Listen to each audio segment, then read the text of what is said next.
cracks go from under this window right the way through under this floor. Shocking. This story is sadly a familiar one to many Christchurch residents still waiting on payouts from insurers. You'll see when we get there the terrible levels and the cracking in the floors and in the pad.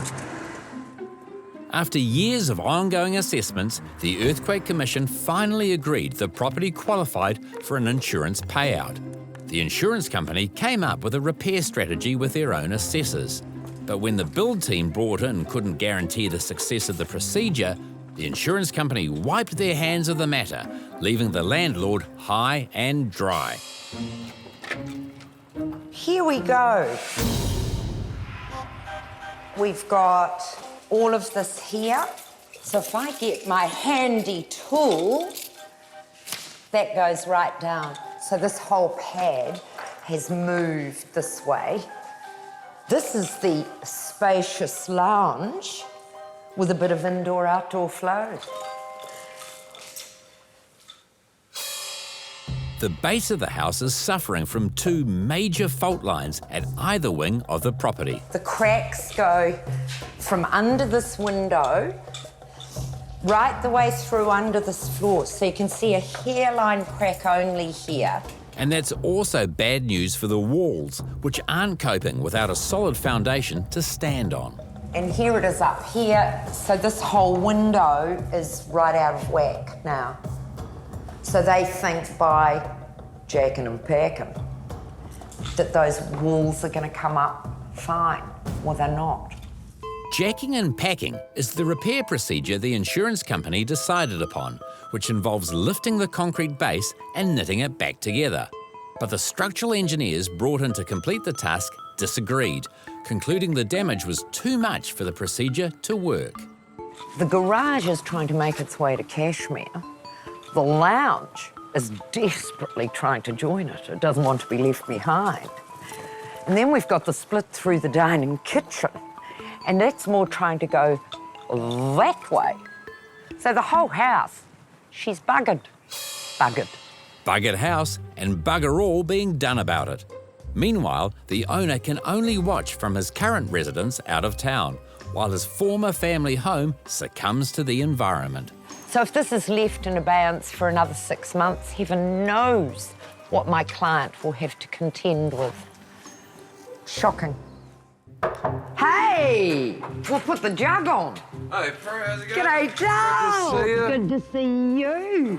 What's in your little yellow box? Well, this here, Pro, this is our zip level. So we take this around the house, Yep. check all the floor levels.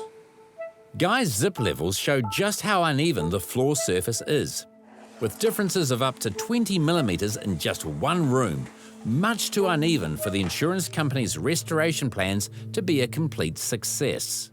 What the main problem is the lateral spread. So it's not getting the floor back to level. They can do that, but it's the verticality of the walls and then the lateral spread of the floor. Yes. There's no guarantee when they re-level that the floor's going to close back up. All of which is bad news for the property owner, Ewan. Hello. Back from Finland. Yes. Who was relying on his insurance company to sort all this out before giving the go-ahead for repairs to take place. In your mind, where does it go next to protect your client and this property? And it has to go back to the insurer. Insurer needs to put their hand up and take liabilities and give Ewan back a house that he had like for like. Like for like, yeah. There is no dispute between me. Oh, no. No, definitely. No. Well, I think that me and the builder are of one accord on this. Yes. But the same can't be said for Ewan's opinion of his insurers. The earthquake came, of course, you go to your insurer, in my case, state. We were treated as though we were some kind of commercial enemy. Everything we did was met with delaying tactics, bullshit. What I want and need, and what I thought I had been paying premiums for, was to have the house restored, and then I'll sell it or I'll live in it myself. This house isn't an investment property. This is part of me. What I want to happen is for the insurer to do what I believe they signed up to. I want them to observe utmost good faith in their dealings with me, which I have not had. They've had it from me, but it's not the other way. I feel it's greater grist for my mill to proceed and ensure that we get the right result for Ewan.